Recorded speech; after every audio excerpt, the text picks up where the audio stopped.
smug atheist called God jealous and selfish, Cliff turned the tables by debunking him and leaving him speechless. I have 3 sons. If one of my 3 sons is buying into drug addiction, and he goes out on the street corner and meets with a drug dealer, if I'm not jealous for my son's allegiance, there's something wrong with my love. If I walk into my house and my wife is in the arms of another man, and I experience no jealousy, then I don't understand what love is. You don't have 6 billion sons.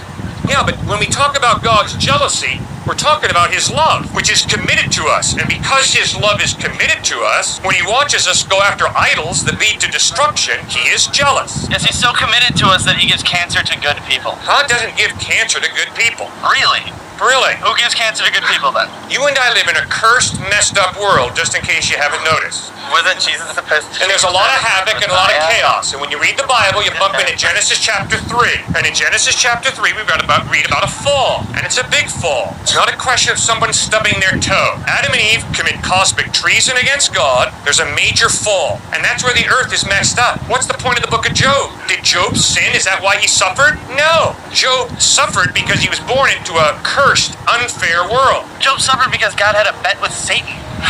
Yes, Satan obviously challenged the integrity of Job's faith. Correct. So God has a gambling problem. No.